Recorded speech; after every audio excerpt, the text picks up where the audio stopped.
Então, vamos lá, queridos. Nós hoje vamos ministrar sobre um assunto de extremo interesse para todos nós, como família, histórico da nossa nação, histórico dos nossos ancestrais.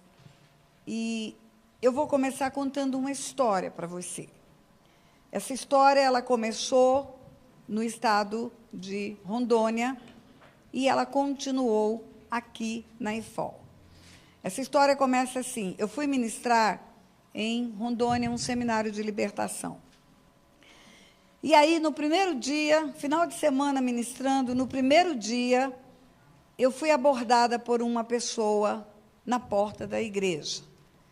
E essa pessoa dizia assim para mim: pastora, eu preciso muito falar com a senhora,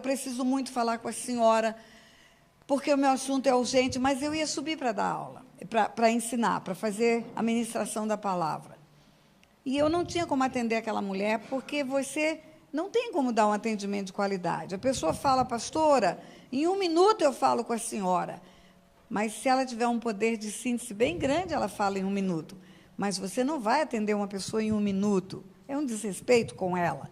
Você tem sido atendido aqui, sabe que é pelo menos 1 hora para atender uma pessoa.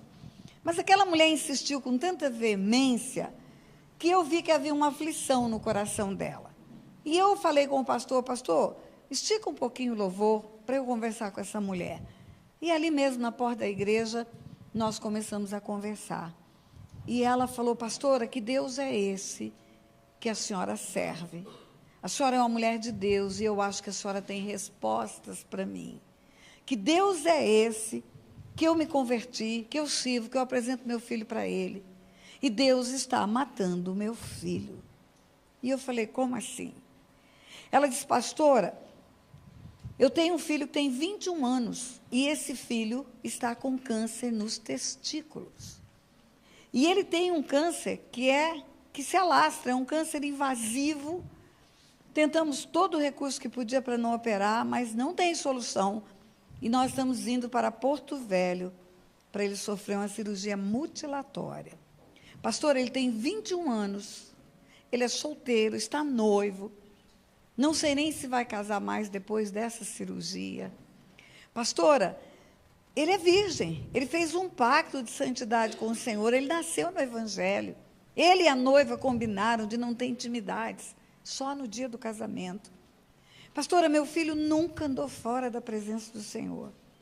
O tempo do meu filho foi todo ele na igreja. E que Deus é esse que está fazendo isso com meu filho?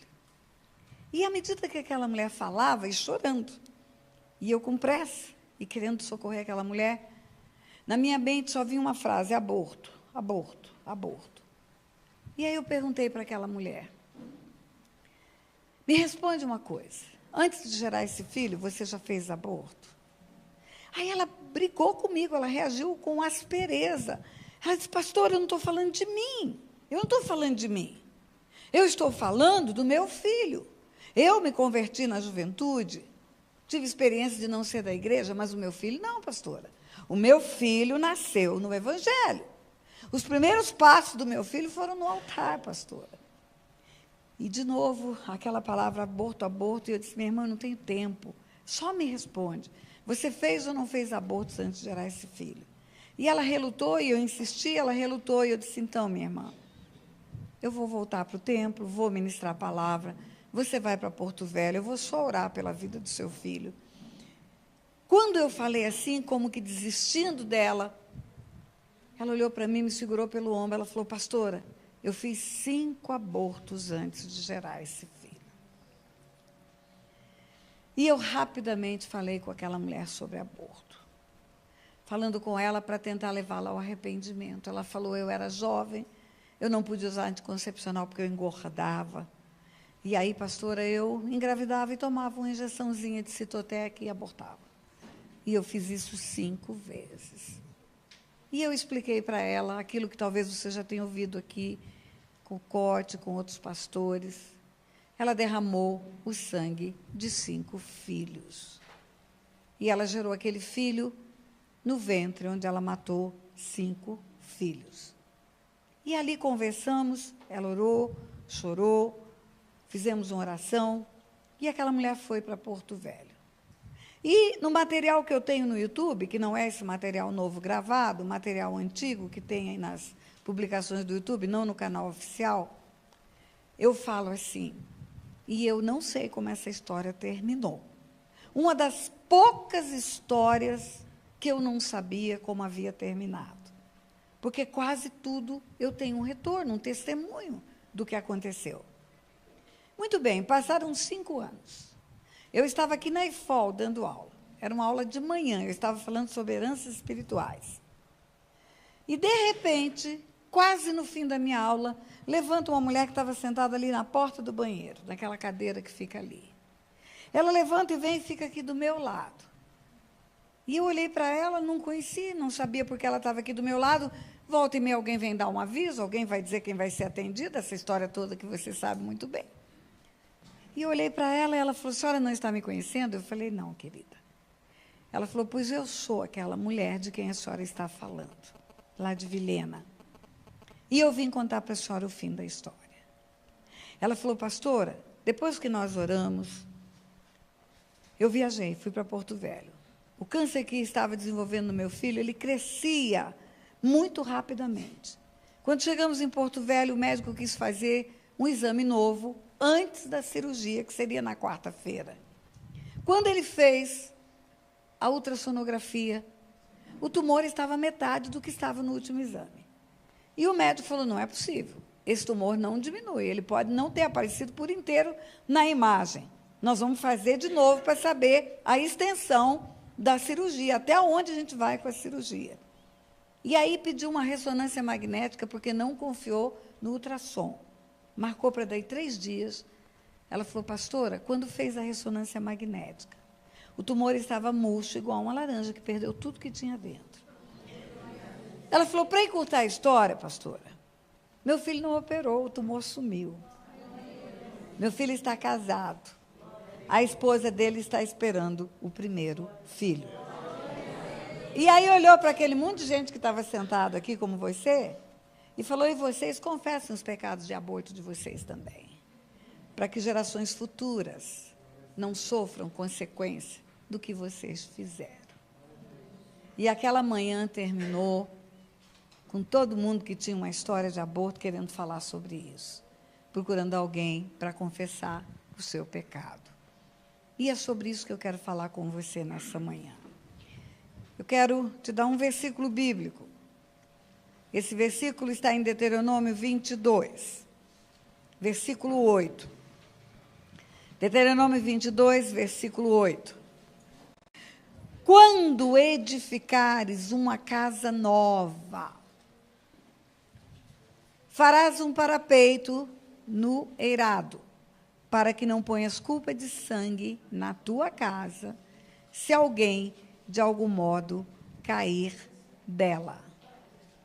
Eu falei ontem para você não ficar procurando se você não encontrou quando eu começo a ler. Escute. Eu vou falar na outra versão que eu gosto mais. Quando edificares uma casa nova, far-lhe-ás no terraço um parapeito, para que nela não ponhas culpa de sangue se alguém de algum modo cair dela. Quando edificares uma casa nova, far-lhe-ás no terraço um parapeito, para que não ponhas culpa de sangue nela, se alguém de algum modo cair dela. O que é isso? É construção civil. Quando você fizer uma casa e tiver um terraço nessa casa, você faz uma proteção, uma grade, um parapeito. Para quê? Para evitar que alguém chegue nesse terraço e, por falta de proteção, caia. E se cair, vai marcar aquele lugar pelo sangue. E aqui está escrito culpa de sangue. Vou repetir o versículo. Quando construís uma casa nova, far-lhe-ás no terraço um parapeito, para que se alguém cair dela, não coloque nela culpa de sangue. Culpa de sangue numa casa, numa construção. Sim, é o que está escrito. É o que está escrito. Eu falo que Deus me fez juíza para entender o mundo espiritual. Há uma diferença, juridicamente, entre o conceito de culpa e de dolo. Culpa e dolo. Os crimes culposos, eles são punidos com penas menores do que os crimes dolosos. Sabe por quê? Porque não tem a intenção de matar. Ele decorre de uma fatalidade. Aqui está falando de uma fatalidade. Você construiu uma casa, você nunca quis que ninguém morresse naquela casa. De repente, foi um filho seu que subiu no terraço, não tinha parapeito, não tinha proteção, e a criança caiu lá de cima, e o sangue foi derramado naquela casa. Aquilo foi uma desgraça na sua vida, você nunca quis isso. Mas aqui está dizendo que a culpa acontece por causa do sangue derramado.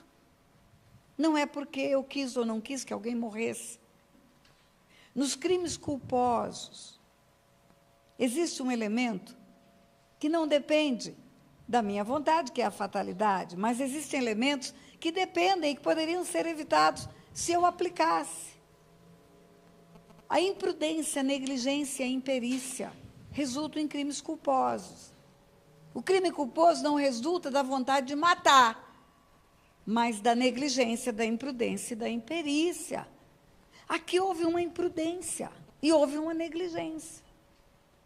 Eu fui negligente, eu não fiz algo que eu tinha que fazer para causar proteção, para propiciar proteção naquele lugar.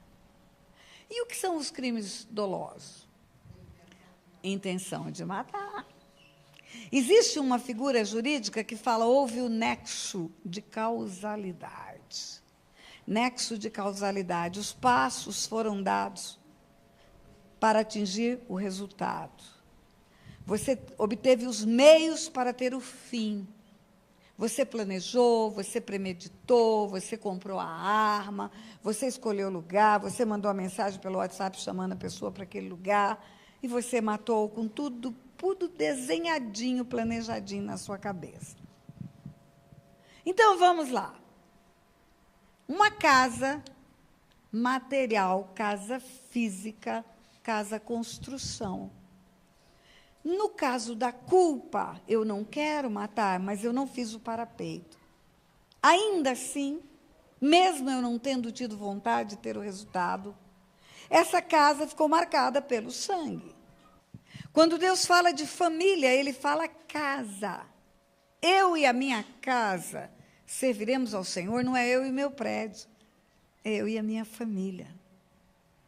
Crendo no Senhor Jesus, será salvo tu e a tua casa. É tu e a tua família. A casa edificada sobre a rocha não cai. Vem vento, vem chuva, tempestade. Não está falando de construção. Está falando de família. E o homem, quando ele se converte, ele é casa de Deus. O corpo dele é templo do Espírito Santo.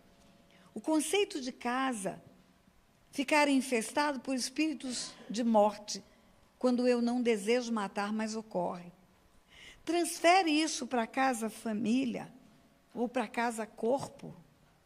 Quando eu mato porque eu quero matar e eu derramo sangue dentro da casa, que é o meu corpo, pela vontade de matar. Você pode avaliar espiritualmente o que isso significa? Eu derramei sangue inocente dentro do meu ventre porque eu quis matar uma criança, por motivações diferentes. Ou porque eu não quero aparecer grávida, porque a família vai me achincalhar, ou porque eu quero casar de véu e grinalda, e daí eu não quero aparecer barrigudinha no dia do casamento. Ou porque eu fui doida e eu sou loira e meu marido é loiro, e eu acabei deitando com um homem moreno escuro, e eu engravidei dele, e agora o que eu vou explicar? Então, eu preciso abortar. Seja por qual motivação, seja por qual razão. Quando uma mulher aborta, ela faz pela vontade de fazer. Eu não conheço história de gente que é levada para a clínica de aborto na marra. Vai pressionada por medos, por circunstâncias, mas vai pela vontade de ir. Um dia a Rebeca estava grávida de gêmeos, Esaú e Jacó. E ela fala, Deus, tem uma confusão aqui no meu ventre. Sabe o que Deus responde para Rebeca? Ele não diz para Rebeca, tem 2 meninos aí dentro. Não diz para ela, tem Esaú e Jacó aí dentro. Ele diz para Rebeca, tem 2 nações dentro do seu ventre. 2 nações, 2 nações. Se Rebeca abortasse Jacó, ela teria abortado toda a nação de Israel, toda. Porque nós não abortamos uma criança, nós abortamos os filhos, os netos, os bisnetos, os tataranetos, os tatataranetos, os tatatataranetos, os tatatataranetos daquela criança. Junto com ela, nós abortamos a linhagem toda que ela teria. Se Rebeca tivesse abortado Jacó, teria abortado toda a nação de Israel. Meu Deus, quantos médicos, quantos cientistas, quantos homens, quantas mulheres, quantos líderes, quantas pessoas, quantos talentos, quantos valores teriam sido abortados junto com Jacó. Se Rebeca tivesse abortado Jacó, o Messias não teria nascido, porque ele vem da linhagem de Jacó. O que eu quero dizer para você é que nós achamos que é pouca coisa abortar uma criança. Nós achamos que matar um homem, pegar uma arma, atirar na cabeça de um homem, é muita coisa. Mas abortar uma criança no ventre, não, é uma bola de carne. Não é uma bola de carne. Não é uma bola de carne. É um ser completo, com tudo que viria para ter na terra que Deus colocou no ventre. Os filhos são herança do Senhor, o fruto do ventre, o galardão. Antes que eu te formasse, eu te conheci, diz o Senhor para Jeremias. Antes que saísse do ventre da tua mãe, eu te constituí profeta às nações, diz o Senhor para Jeremias. Eu te fiz antes de você ir para o ventre dela, e eu te dei um ministério antes de você sair do ventre dela, em outras palavras. É só para Jeremias? Não. Vai ver a história de Sansão, Juízes capítulo 13. Tinha uma mulher que era estéril, não tinha filhos. O povo de Deus estava sendo afrontado pelos filisteus. Chega um anjo e fala para uma mulher, eis que tu és estéril, não tens filho, mas vai conceber e darás à luz um filho. E esse filho vai ser o libertador de Israel. Deus vai mandar para sua barriga um ser. E esse ser vai ter o ministério de libertador na terra. Todos vêm de Deus, voltarão para Deus e têm um ministério nessa terra. Eu vou fazer um parênteses bem aqui. E eu vou voltar para o Éden, a nossa conversa de ontem. Eu creio no que eu vou te dizer. Quando Lúcifer foi expulso do céu, quando ele saiu da presença de Deus, porque pecou. Aliás, eu vou fazer um parênteses do parênteses. Em Colossenses, capítulo 1, a partir do versículo 15, fala da pessoa de Jesus, do seu ministério. Ele é a imagem do Deus invisível, o primogênito de toda a criação. E o Pai, versículo 19 e 20, o Pai colocou ele numa cruz, para, pelo sangue dele, conciliar com o Pai, ou reconciliar com o Pai, todas as coisas. Tanto as que estão na terra, quanto as que estão nos céus, está escrito. Aprove ao Pai que toda a plenitude residisse nele, para que, através do sangue dele derramado na cruz, reconciliasse consigo mesmo, com o Pai, todas as coisas, tanto as que estão na terra, quanto as que estão no céu. Tanto as que estão na terra, quanto as que estão no céu. Por que o céu precisou ser reconciliado com Deus? Por que o sangue de Jesus, como está em Colossenses, capítulo 1, versículo 20, reconciliou os céus com Deus? Porque o pecado não começou no Éden, igreja. O pecado começou no céu. No céu. Quando o anjo de luz, formado por louvor da glória de Deus, querubim ungido, tornou-se Satanás.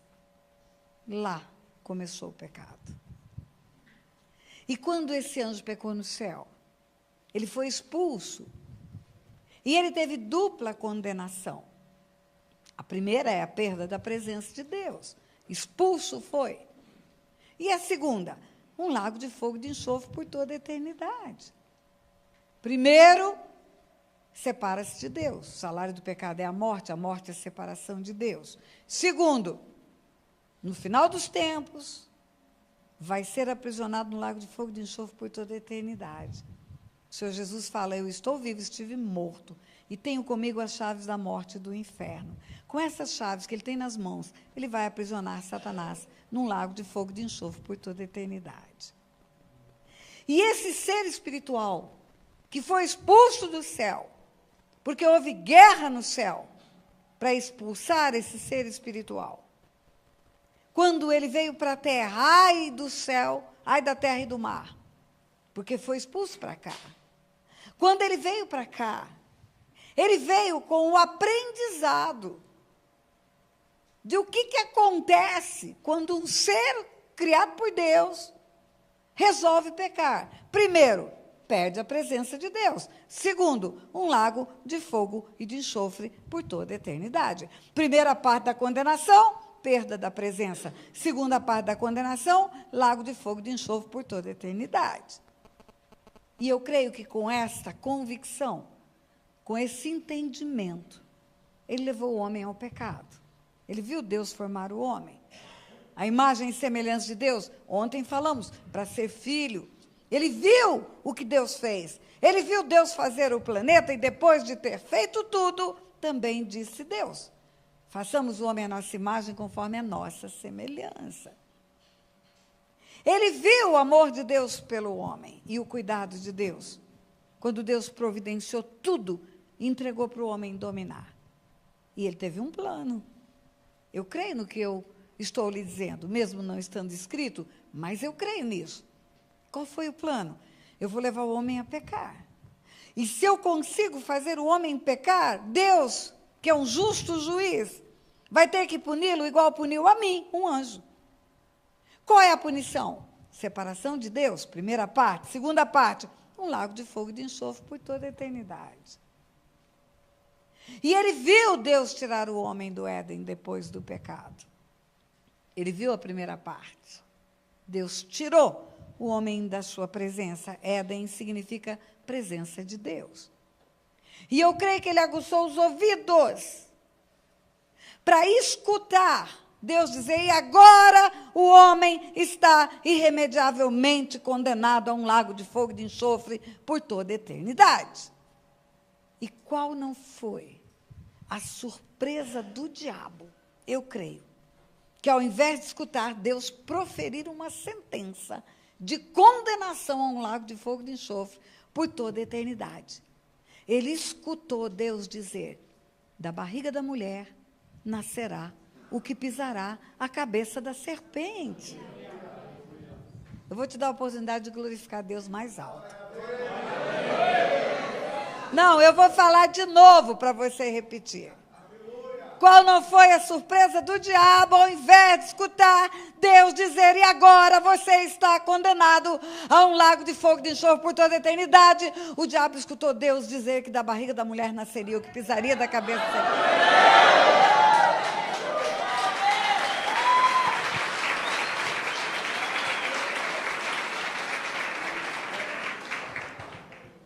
Ele está falando de quem? De quem? Jesus.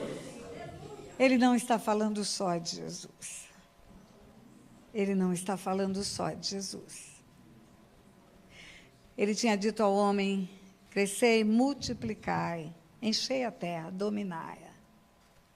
Ele estava falando de seres que nasceriam da barriga das mulheres. O único portal legal que existe para Deus enviar para a terra um espírito é pelo ventre de uma mulher.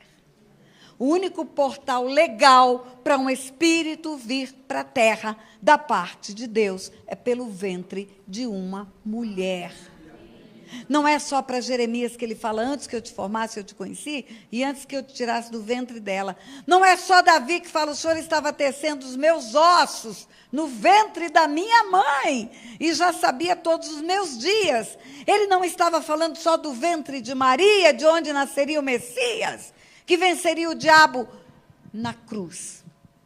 Ele estava profetizando filhos e filhas dele, que nasceriam do ventre das mulheres que existem na terra.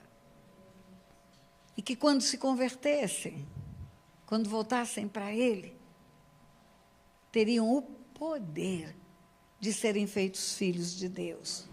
E tendo o poder de serem feitos filhos de Deus, poderiam tomar para si aquela palavra de Jesus, que diz, eis aí vos dei autoridade para pisar serpente e escorpião, e sobre todo o poder do inimigo, e nada, absolutamente nada, vos causará dano, porque os filhos de Deus podem pisar a cabeça da serpente. Os filhos de Deus têm autoridade para pisar a cabeça da serpente.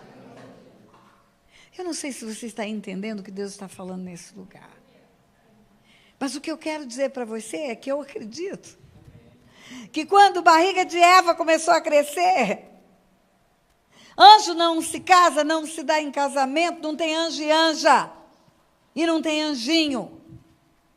Eles não se multiplicam, eles têm exatamente o número que tinha na criação deles. 1/3 caiu, 2/3 ficou e nunca se multiplicou. Quando a barriga de Eva começou a crescer, que os anjos viram aquele ventre enchendo, eles não entenderam o que tinha ali dentro. E eu creio que à medida que aquela barriga crescia, eles conversavam entre si. Você não sabe, a barriga da mulher está enorme. Só ela que engorda, ele não engorda. O que está acontecendo? E daqui a pouco, no dia do parto, eles chegam em polvorosa e se reúnem. Eu creio nisso e falo, você não acredita. Eles multiplicam, sai um de dentro do outro. Como sai um de dentro do outro? Sai inteirinho. Perna, pé, boca, mão. Quando nasceu a primeira criança na terra, Satanás entendeu o que queria dizer. Da barriga da mulher nascerá aquele que pisará a cabeça da serpente. Satanás entendeu que tinha um plano de Deus para destruí-lo. Satanás soube que era o Messias que vinha. Porque todas as vezes que um demônio encontrava-se com Jesus, um endemoniado gritando entrava e dizia, bem sei quem és, o santo de Deus, vieste atormentar-nos antes do tempo? Eles diziam a palavra tempo. Eles sabiam do plano. Eles não sabiam o tempo e a época. Mas eles também entenderam que do ventre das mulheres haveria uma multiplicação na face da terra. Homens e mulheres nasceriam. Seriam espíritos que viriam de Deus, não apenas Davi, não apenas Sansão, não apenas Jeremias, mas eu e você e muitos espíritos na face da terra. E cada um desses espíritos teria a possibilidade de se encontrar com Deus. E cada um desses espíritos que, encontrando-se com Deus, tornasse filhos de Deus, seria cheio de autoridade para pisar serpente, escorpião e sobre todo o poder do inimigo. E Satanás descobriu que a barriga das mulheres é uma encrenca para eles. Satanás descobriu que as mulheres geram filhos que não são delas, são filhos de Deus. Satanás descobriu que as mulheres geram heranças do Senhor. Satanás descobriu que mulheres emprestam só a barriga, porque quando morre aquela criança que virou um homem e ficou velho, e vai para o pó, o corpo, o espírito que veio um dia para a barriga volta para Deus. Satanás entendeu isso. E ele colocou toda a artilharia dele para matar crianças dentro do ventre, desde a antiguidade. Desde Moloque pedindo sacrifício de crianças, até os tempos de hoje. Derramamento de sangue de criança. é uma articulação do inferno, para que não venham filhos e filhas de Deus na terra amadurecerem, crescerem, descobrirem quem são, encherem-se de autoridade, descobrirem como você descobriu ontem, que Deus é o teu Pai, e que você tem autoridade como filho de Deus para transformar o lugar onde você vive. Satanás colocou toda a artilharia dele. Eu acabei de vir do Japão, foi lá que eu caí. No Japão, quando uma pessoa faz um teste de gravidez, e ela vai para o médico com um teste de gravidez, o médico pergunta, você quer gerar ou você quer abortar? Porque aborta no serviço público de saúde. Só querer. Aqui nessa nação está sendo apresentado um projeto de lei por um endemoniado para permitir o aborto até o 9º mês da gravidez, independente de motivação. Basta que a pessoa diz, eu não quero ter filho. Se tem 1 mês, toma um remédio. Se tem 2 meses, faz uma curetagem. Se tem 4 meses, faz uma mini cesárea. Se tem 9 meses, abre a barriga, faz uma cesárea e mata a criança. Esse é o projeto de lei. É do inferno. Porque cada sangue inocente derramado, uma família inteira é marcada por esse sangue derramado. Gerações são marcadas por esse sangue derramado. Espíritos de morte se levantam para matar, roubar e destruir projetos inteiros de famílias. Quantas famílias eu tenho atendido que não prospera, não caminha, não anda, tem mortes prematuras, tem acidentes frequentes, crianças que vivem doentes. Você vai fazer o mapeamento, você vai chegar num aborto naquela família. Um sangue derramado não de uma criança, de uma linhagem. Um sangue de uma nação derramado. Quantas pessoas que não conseguem realizar projeto nenhum na vida. Vai até um pedaço e dá errado. Vai até outro pedaço e dá errado. Tudo aborta. Sabe por quê? Porque tem histórico de aborto. Ou dela ou da família dela. Quantos históricos familiares de morte na vida sexual? Impotência masculina ou a frigidez feminina. Você vai lá, a raiz está no aborto produzido. Espíritos de morte, eles matam o que eles quiserem. Eles podem matar a pessoa, levando-a para a morte literal, ou eles podem matar a pessoa, tirando todo o ânimo dela, dando-lhe uma depressão profunda, onde ela não quer sair de casa, não quer ver nada, não quer viver nada, não quer experimentar nada. Ou pode trazer morte de tudo que a rodeia. Morre o casamento dela, morre a vida profissional dela, morre o filho. Aborto, espíritos de morte, derramamento de sangue. Deus chama as gerações à existência num plano que Ele tem.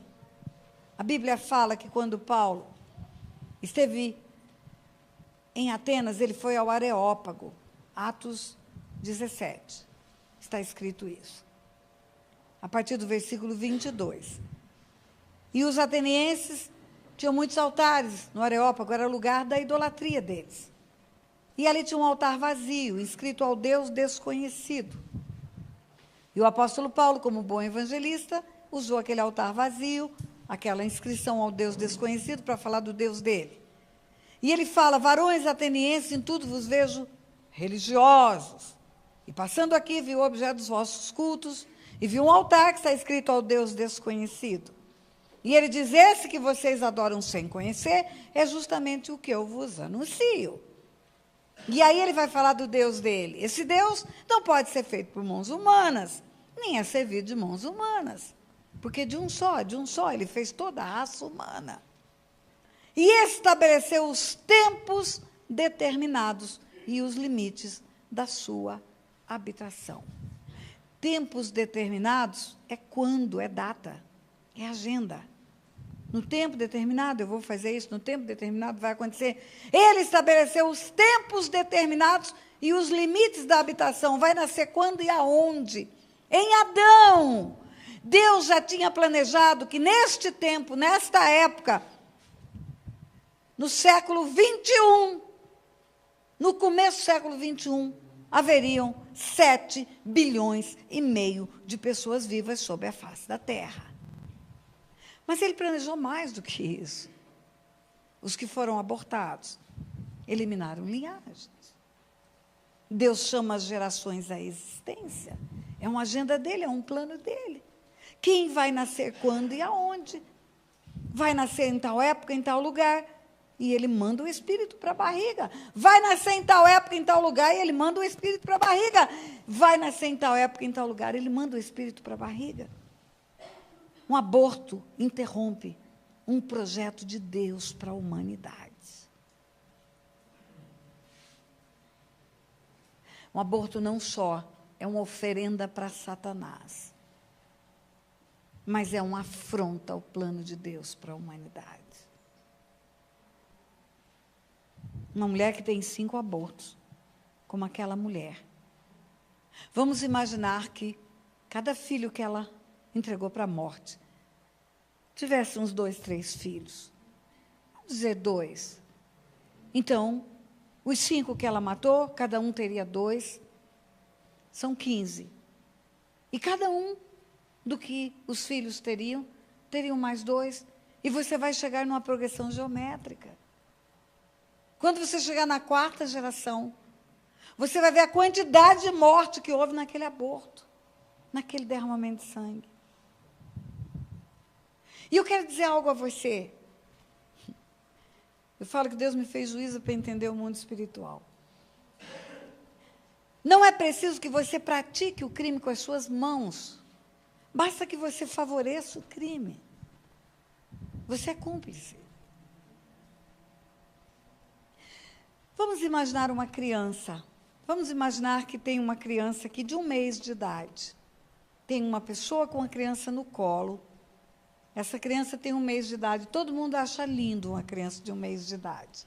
Lacinho no cabelo, roupinha bonitinha, toda cor de rosinha. Ai, que fofinho, assim que a gente fala. Que fofinho, que fofinho. Tem 1 mês de idade, está no colo da mamãe. Aonde que essa criança estava 9 meses atrás? No ventre. Era uma gravidez de 1 mês. Ela tem 1 mês para fora, retrocede 9 meses, ela teria 1 mês na barriga da mãe. Uma gravidez começando, é quando ocorre a maioria dos abortos, 1 mês, 2 meses. Se essa mulher tivesse abortado com 1 mês de gestação, ela não teria abortado uma bola de carne, ela teria abortado essa criança. É essa criança que ela teria matado. Que hoje a gente olha e fala, que fofinha, que lindinha, que gracinha. Então, vamos lá. A pessoa chega e fala, pastora, eu nunca fiz aborto. Minha irmã fez. Minha irmã fez e eu fiquei muito preocupada, porque eu não queria deixar minha mãe sozinha para a clínica de aborto. Com medo de acontecer alguma coisa, eu nunca fui favorável. E eu jamais faria.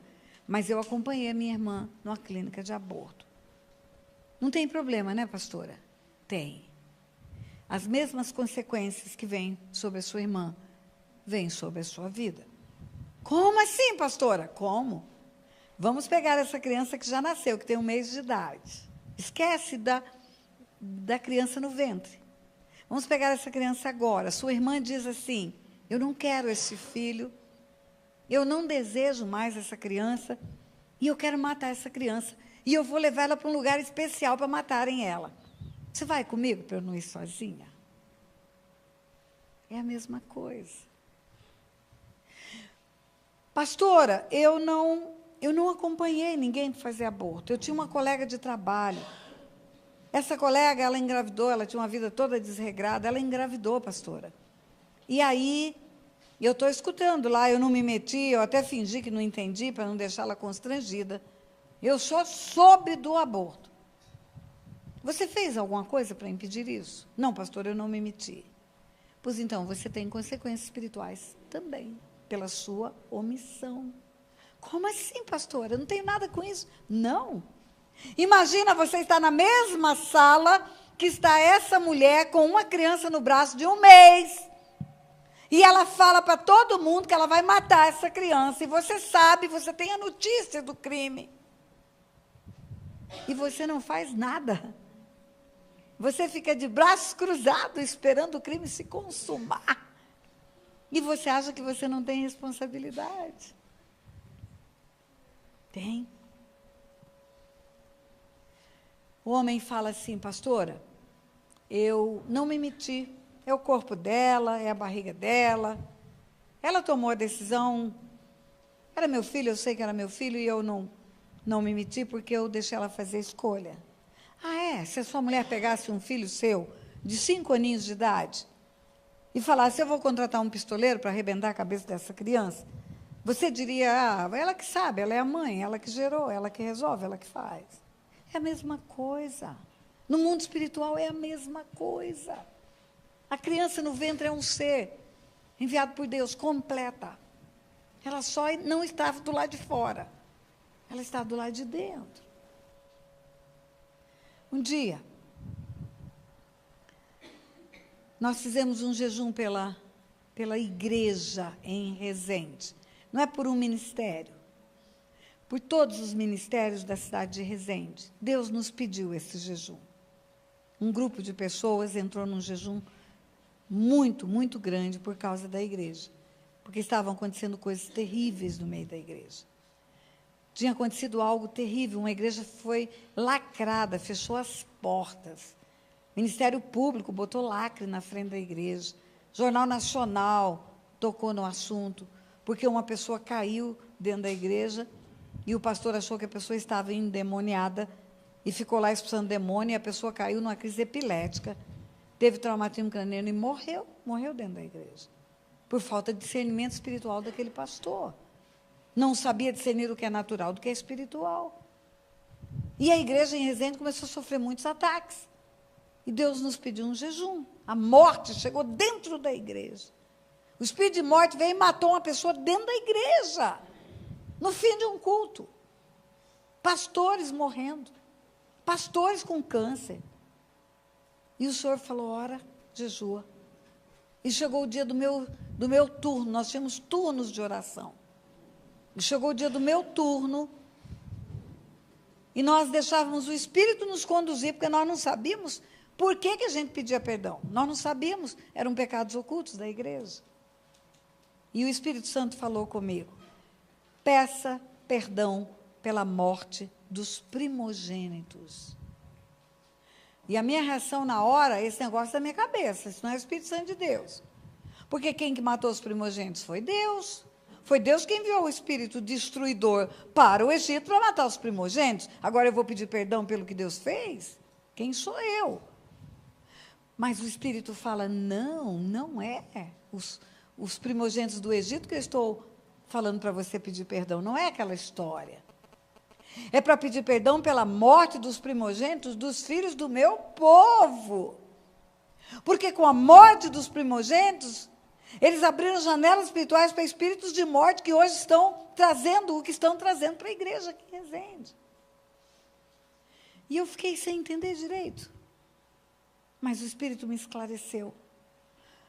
Você normalmente mata o primeiro filho. Você é jovem, um namoro impuro, engravida uma menina. A menina não quer mostrar uma gravidez.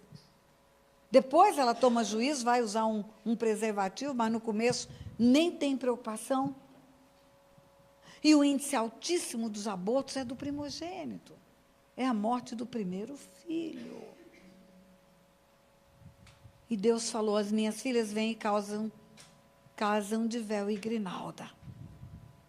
Mas junto com a grinalda delas entra no templo o sangue dos primogênitos que foram mortos. E nós entendemos naquele dia o que estava acontecendo no meio da igreja. Você sabe, homem, quando Deus fala de primogênito na Bíblia, Ele chama primogênito de primícia da virilidade. No Salmo 78, que fala da saída do povo do Egito, fala do que Deus fez, das pragas que Deus mandou para o Egito, da destruição. Quando chega na morte dos primogênitos, Está escrito assim: o Senhor feriu as primícias da virilidade daquele povo. Primogênito, primícia da virilidade. Outra feita, quando Jacó chama seus 12 filhos para abençoar, na hora da morte, ele sabe que vai morrer, ele pressente a morte. E ele quer abençoar os filhos. Ele fala para Rúben, primeiro filho que ele abençoa, ele fala: Rúben, tu és a primícia da minha virilidade. Então, o primogênito é primícia de virilidade. O que é primícia de virilidade? O primeiro fruto da virilidade. Quando o homem entrega para a morte o primeiro fruto da sua virilidade, quando ele entrega para o aborto o primeiro filho que ele produziu na terra, quando ele entrega na mão de Satanás o sangue do primeiro filho que Deus enviou para ele, ele está entregando a primícia da virilidade dele para a morte. Você sabe qual é a consequência espiritual disso? Além de mortes prematuras, além de acidentes frequentes, além de mortes de projetos, além de morte de ministério, morte da virilidade dele. Muitos homens estão impotentes por causa disso, porque entregou para a morte as primícias da sua virilidade. O aborto não é algo sem importância, como foi tratado por muitos anos no meio do povo de Deus. O aborto, ele abre uma janela espiritual para espíritos de depressão que levam ao suicídio. Deixa eu fazer um parênteses para você. Toda doença, toda, pode ser do corpo, da alma e do espírito, toda. O homem tem corpo, alma e espírito. Apresentei os vossos corpo, alma e espírito íntegros e irrepreensíveis até a vinda do nosso Senhor e Salvador Jesus Cristo. Evangelho de Lucas. Lucas é um médico. No capítulo 13, ele conta a história de uma mulher encurvada, 18 anos, que tinha um demônio na coluna dela. O demônio sai, a coluna endireita. Um ortopedista diria: precisa de uma cirurgia. Um fisioterapeuta diria: precisa de ginástica, exercício. Mas precisava só que o demônio saísse da coluna. Também o médico Lucas, no capítulo 11, conta a história de um menino que era mudo. Mas não era o menino que era mudo, era o demônio que estava no menino que era mudo. E o demônio sai e o menino fala. O demônio não ficava gritando, não ficava estribuchando. O demônio estava nas cordas vocais daquele menino. Então um médico otorrinolaringologista podia dizer: ele precisa de uma cirurgia, ou um fonoaudiólogo diria: precisa de um exercício. Ele não precisava, ele precisava que o demônio saísse. Eram doenças espirituais. Pastora, demônio aloja em coluna e aloja em garganta? Onde mais demônio pode alojar no corpo humano? Em qualquer área do corpo humano. Qualquer área. Qualquer área do corpo humano o demônio pode alojar. Demônio pode alojar no cérebro, na área da libido, do desejo sexual. Por que você acha que um homem de 50 anos tem desejo sexual por um bebê de 3 meses e estupra a criança? Porque no cérebro dele, na área da libido, entrou demônios. A infestação demoníaca no seu cérebro altera a sua impressão do corpo daquela criança. E o que deveria ser um corpinho precisando de proteção, amável, simples, inocente, passa a ser um corpo desejável para ele. Por quê? Porque é demônio na libido dele. Outro dia, eu assistindo um programa de televisão sobre crianças transgêneros. Crianças que nascem em corpo de menino, mas têm tudo de menina no seu pensamento, nos seus gostos, nos seus desejos. E mostrando uma política mundial para aceitar isso como algo que deve ser corrigido, como se Deus errasse, mandasse uma menina no corpo de um menino. E aí, quando entra na adolescência, primeiro na infância já começa a ser tratado como o sexo que ele acha que ele tem e que ele não tem. Depois, na adolescência, começa a dar hormônio, para ele se tornar se é menino, masculinizado, se é menina, feminilizada. Depois, quando se tornar adulto, faz a cirurgia de amputação do órgão sexual, se ele é um menino que quer ser menina, é um homem que quer ser mulher. E eu fiquei assistindo aquele programa. Propositadamente, quando eu vi o anúncio do programa, eu falei, eu quero assistir isso. E aí começou a mostrar aquelas crianças pequenininhas, crianças que nascem escolhendo a bonequinha, quando devia escolher o carrinho. Criança que, nos primeiros momentos, já querem se comportar como um sexo que não é o dela. E eu falei, Deus, o que é isso? Eu estou vendo nessas crianças essa manifestação inadequada do sexo biológico. Como é que pode isso? Elas não foram abusadas sexualmente? Elas são bebês ainda? E o Espírito falou comigo, você não tem ensinado que o demônio pode entrar em qualquer área do corpo humano? O demônio pode entrar no DNA na hora da concepção. Uma criança gerada no leito de promiscuidade, ela pode ter o seu DNA alterado por uma infestação demoníaca. João Batista ficou cheio do Espírito Santo dentro da barriga, sim ou não?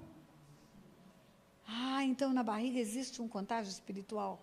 É possível haver um toque espiritual. E crianças geradas na promiscuidade, na prostituição, elas podem ter uma infecção demoníaca no ventre. Voltando, toda doença pode ser do corpo, da alma e do espírito. A depressão, ela pode ser uma doença do corpo. Falta de hormônio. Você tem uma deficiência hormonal que faz o teu cérebro ficar triste, onde deveria ter bom humor e alegria. Você precisa repor a dopamina, a serotonina. Toma remédio, vai para o médico, toma remédio, melhora. Mas quando você vai para o médico, toma remédio, melhora, e não melhora, não é do corpo. Não é do corpo. Às vezes a pessoa toma remédio 14 anos e não resolveu. É a mesma coisa tomar remédio para gripe 14 anos e continuar gripada. Tem alguma coisa errada. Aí você pensa, então, pode ser da alma essa depressão. A depressão da alma é uma depressão reativa. É uma reação à dor, uma reação ao sofrimento. Eu perdi um filho, o marido foi embora, o negócio quebrou, a tristeza chegou e eu não consigo superar a tristeza. E eu entro no processo depressivo pela dor, pelo sofrimento. Aí você pergunta para a pessoa, você teve algum problema sério na sua vida? Você perdeu um filho, enterrou um marido? A pessoa fala que eu me lembre. Não. Então não é da alma, porque ninguém enterra um filho e esquece que enterrou. Não é do corpo, porque o remédio não está funcionando. Não é da alma, porque não tem motivo para a tristeza. Sobe o espírito, então é do espírito. E olha, queridos, invariavelmente a resposta é, quando você pergunta, você fez aborto, ou você pagou aborto, ou você concordou com o aborto, ou você financiou o aborto? A resposta é sim. A depressão espiritual, ela tem várias raízes. Mas uma das grandes raízes é o aborto. Porque espíritos de morte se instalam dentro da pessoa, dentro do corpo dela. Podem atacar em qualquer área e podem levar ao suicídio. Podem trazer problema para as crianças que vão nascer. Filhos que têm deformidade física. Muitas histórias dessa resposta está nos abortos. Crianças que vivem doentes, não conseguem ter vida saudável. Ou jovens que morrem cedo. Quantos históricos de morte tem em famílias? Por causa de abortos de gerações passadas? Porque Deus visita a iniquidade dos pais nos filhos até a 3ª e 4ª geração.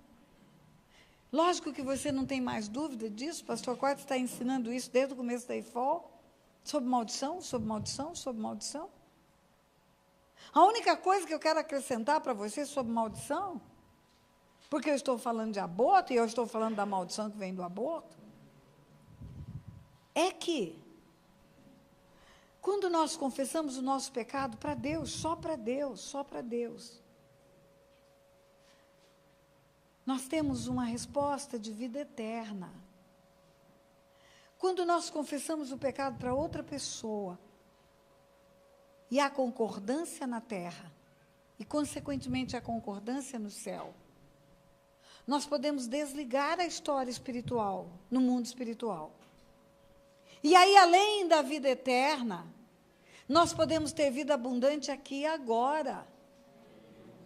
Porque aquela mãe ia perder um filho com câncer nos testículos, porque nunca tinha confessado seu aborto. O rapaz estava salvo, pastora? Estava. Era um filho de Deus. Nasceu no Evangelho. Ia morrer e ia para o céu. Mas ia morrer com 21 anos, por causa de câncer nos testículos. Enquanto aquela mulher não abre a boca e não confessa, a legalidade está na outra geração. Nós não confessamos os nossos abortos. Eles são feitos em clínicas clandestinas, remédios tomadas escondidas, segredos que ficam nas famílias. Mas quando nós fazemos o mapeamento do que vem depois do nosso aborto,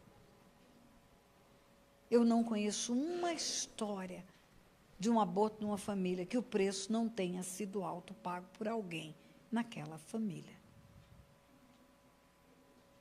Muitas mulheres perderam o corpo dela, parte do corpo dela, em câncer de útero, câncer de ovário, câncer de mama, por causa de abortos.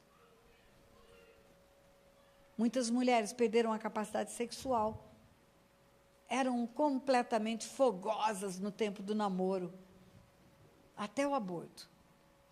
A partir do aborto começa uma decadência física, a libido vai embora.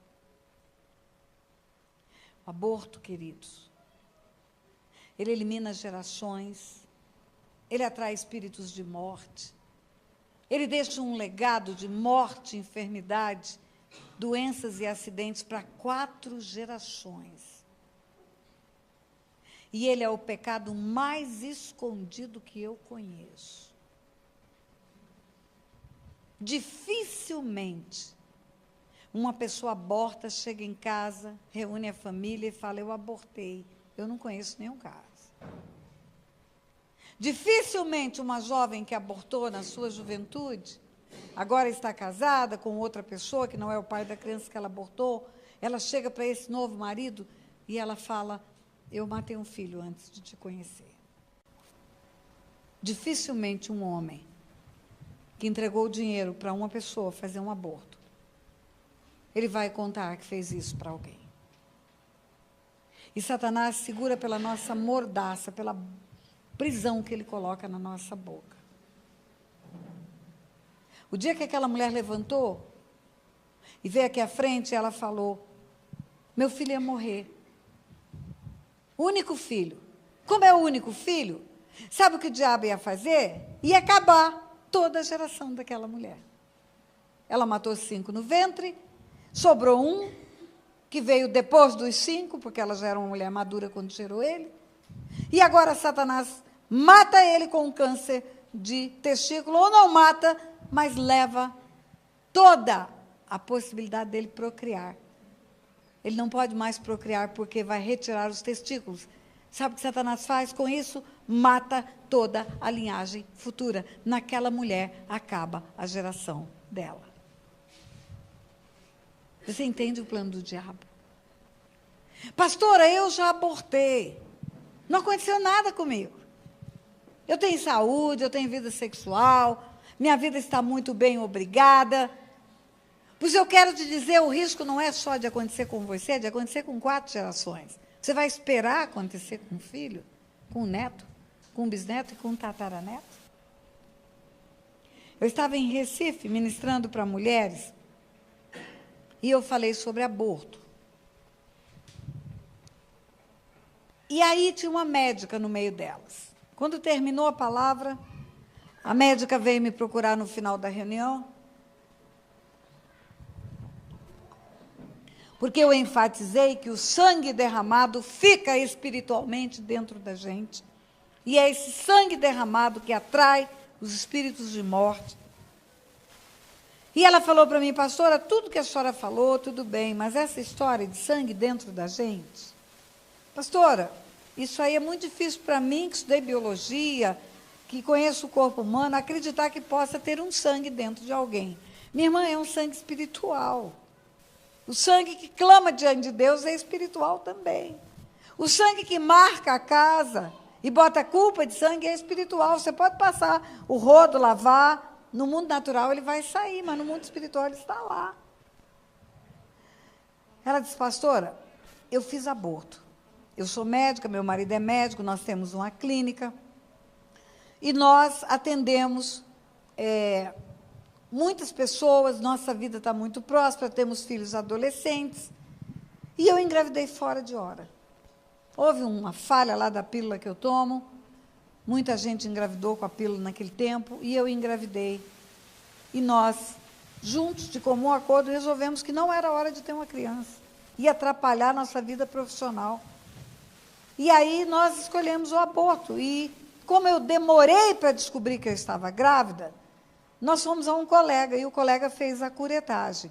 Ele tirou a criança de dentro do meu ventre. Pastora, tem 5 anos que eu fiz esse aborto. E eu estou muito bem. Minha vida sexual é normal. O meu corpo é saudável. Não tem nada errado. Meus filhos vivem bem. Então, é muito difícil eu acreditar no que a senhora está falando.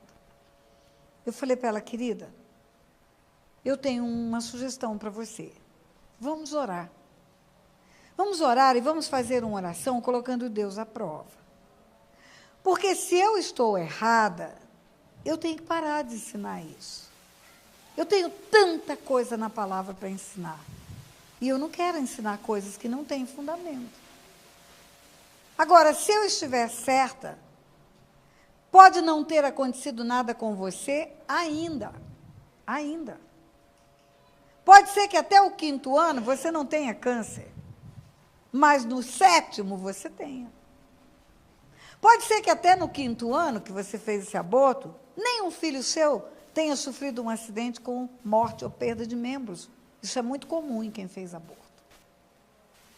Mas pode ser que no 10º ano isso aconteça. Então, se eu estiver certa, você está correndo risco. Porque abriu uma janela espiritual para espíritos de morte agirem na tua vida. Então, vamos orar. Se eu estiver errado, eu quero que Deus fale comigo. E se eu estiver certo, eu quero que Deus fale com você. Vamos fazer essa oração em concordância? E fizemos. O seminário durava 3 dias, era o primeiro dia. Fizemos aquela oração, aquela médica foi embora. Muito cedo, no dia seguinte, ela telefona para a casa da pastora, onde eu estava hospedada. Pastora Tânia, aconteceu algo tremendo e eu quero conversar com a senhora antes da reunião. Ok.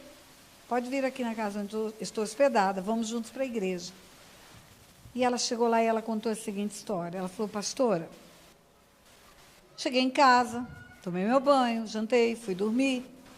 Não tinha nada, absolutamente nada em mim, tudo normal. Quase amanhecendo o dia, eu tive um sonho. Eu sonhei que eu estava num quarto de hospital, não tinha nada no quarto, tudo branquinho, tudo limpinho, sem móveis, só no canto do quarto tinha um armarinho de remédio, esses armarinhos de hospital. E eu sabia no sonho que atrás daquele armário tinha alguma coisa. E eu fui lá e arrastei o armário, e atrás do armário tinha uma bola de pano, não sei se era pano de prato, se era fralda de pano, mas tinha uma bola de pano assim, de tecido de algodão, toda suja de sangue. E eu desfolhei aquilo, abri aquela bola de sangue de pano, e caiu de dentro daquela bola um coágulo, pastora, de sangue, um pouco menor do que uma bola de ping-pong. Mas um coágulo, uma bola de sangue preto, sangue velho. Caiu no chão, como o chão do sonho era branquinho, na hora que caiu, esparramou aquele sangue no chão todinho. Aí eu acordei, pastora. E quando eu acordei, pastor, eu senti uma cólica, uma contração na minha barriga. Eu fui para o banheiro. Pastor, aquela bola saiu de dentro de mim, dentro do vaso. E eu não tinha enfermidade nenhuma, eu não tinha mioma, eu não tinha inflamação, eu não tinha nada, pastora. Eu creio que era uma bola espiritual que estava dentro de mim, que Deus permitiu se materializar, para que saísse, para que eu visse que o que a senhora estava falando era uma verdade de Deus. Pastor, eu quero orar agora. E eu quero limpar a minha linhagem. Porque eu creio que eu ainda não sofri consequências. Mas pelo que Deus me mostrou, eu posso sofrer consequências no futuro. O sangue derramado fica dentro do corpo da mulher. O sangue derramado vai marcar a criança que é gerada no ventre onde houve um aborto. Ela foi gerada no lugar de morte do primeiro irmão, no túmulo do irmão. Essa outra criança tem consequências também. E eu quero nessa noite terminar falando algo que para mim é uma bomba quando eu falo sobre isso. Eu quero fazer um cenário, fazer uma cena aqui. Vem aqui uma mulher. Vem cá, uma mulher alta. Vem cá. Vem cá. Fica aqui. Fica aqui. Levanta os braços assim, com a mão para cima. Não, assim, meio torto, assim, os dois braços. Isso. Com a mão assim, como quem vai receber chuva. Isso. Eu quero que você imagine o aparelho reprodutivo feminino no corpo todo dessa mulher. Faz de conta que ela é o aparelho reprodutor feminino. Imagine que os pés dela sejam a vulva, a parte externa do aparelho reprodutor. Imagine que as pernas dessa mulher sejam o canal vaginal. Imagine que o tronco dela seja o útero. Imagine que os braços dela sejam as trompas. Levanta um pouquinho mais. Sejam as trompas.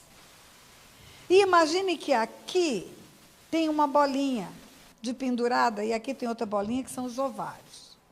Então, aqui estaria o aparelho reprodutor feminino. A vulva, o canal vaginal, o útero, as trompas e os ovários. O que acontece todo mês com a mulher?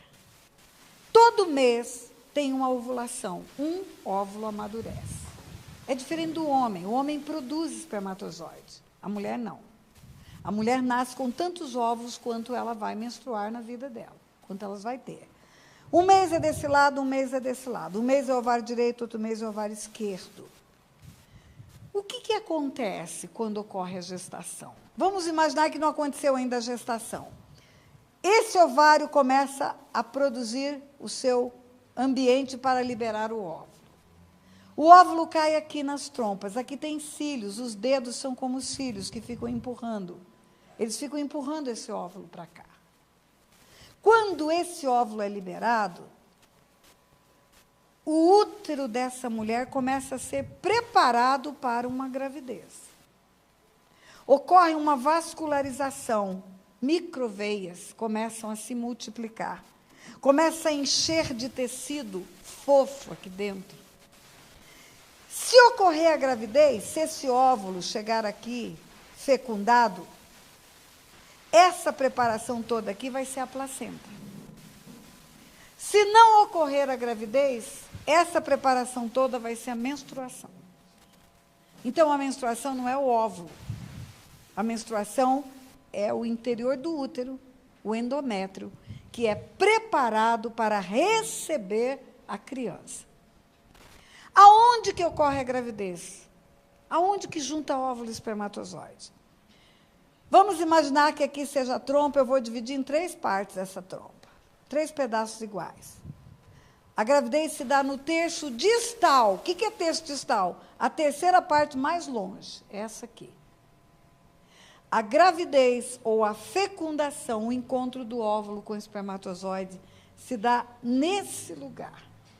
Isso significa que, numa ejaculação, o homem introduziu o seu órgão sexual, ejaculou, o espermatozoide passa pelo útero, passa pela primeira parte da trompa, passa pela segunda parte, e aqui na terceira, ele encontra com esse óvulo que chegou aqui nesse lugar. Aqui começa a multiplicação. Era um óvulo e um espermatozoide, células distintas. Quando elas se juntam, elas chamam ovo ou zigoto. E a partir do momento que se encontra, começa uma multiplicação. 2, 4, 6, 8, 16, 32, 64, 128, multiplica. O que é a gravidez tubária? É quando multiplicou muito rápido e entalou. Não consegue continuar descendo. A gravidez tubária é o crescimento rápido do embrião e ele fica parado aqui nesse lugar.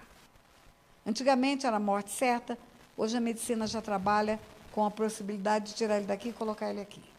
Mas não é isso que eu quero falar. Eu quero te dizer que enquanto esse caminhar está acontecendo, aqui está sendo preparado um ninho. Um ninho. Deus está preparando. Quando esse óvulo chega aqui, ocorre o que a medicina chama de nidação. Nidação é chegar no ninho. Chegou no ninho. Ela nem sabe que está grávida ainda. E aí, eu quero te contar que um dispositivo chamado DIU, que é colocado aqui dentro, de cobre, que tem uma pontinha para cima, tem a finalidade de matar o embrião. O DIU é abortivo. Ele já está multiplicando, ele já tem o DNA do pai, ele já tem o DNA da mãe, ele já tem a cor dos olhos, ele já tem o tamanho do pé estabelecido, ele já tem os talentos, já sabe se vai ter dom musical ou não. Ele já tem sistema nervoso. Quando ele chega aqui, ele é fincado numa ponta de cobre. E ele morre. Você entendeu o que eu quis te dizer? Muitas mulheres, sem saber, mataram as suas crianças no ventre. Todo método, escute, que é muito importante o que eu vou te dizer. Todo método contraceptivo, depois da gravidez, é abortivo. Pílula do dia seguinte. DIU. Pastor, existe um DIU chamado Melena? Esse DIU não é abortivo. Alguém falou isso para mim um dia numa reunião. Como que esse DIU funciona se ele não é abortivo, então? Ele cria um ambiente químico e ele impede a passagem do espermatozoide pelo útero. Ele cria um campo impeditivo para o espermatozoide continuar e chegar na trompa. Eu preciso aprender sobre isso. Aí eu estava nos Estados Unidos, estava em Boston, ministrando para mulheres, falando sobre aborto. E aí eu falei, chegou ao meu conhecimento que o tal do Melena não é abortivo, eu não sei, não tenho informação científica para isso. O DIU de cobre é abortivo, o Melena não sei se é ou se não é. Levanta, Deus é tão maravilhoso que levanta uma mulher lá, uma moça, uma jovem. E ela fala, pastor, eu sou fulana de tal, trabalho no laboratório tal, e nesse laboratório é que foi criado esse dispositivo intrauterino de Melena. E eu quero dizer para a senhora que ele não é abortivo igual ao outro. Ele é menos abortivo, mas ele é abortivo também. Como é que é menos abortivo? Como é que pode ser uma coisa menos abortiva? Ela falou o seguinte, pastora, ele cria um ambiente químico, sim, para evitar a passagem dos espermatozoides.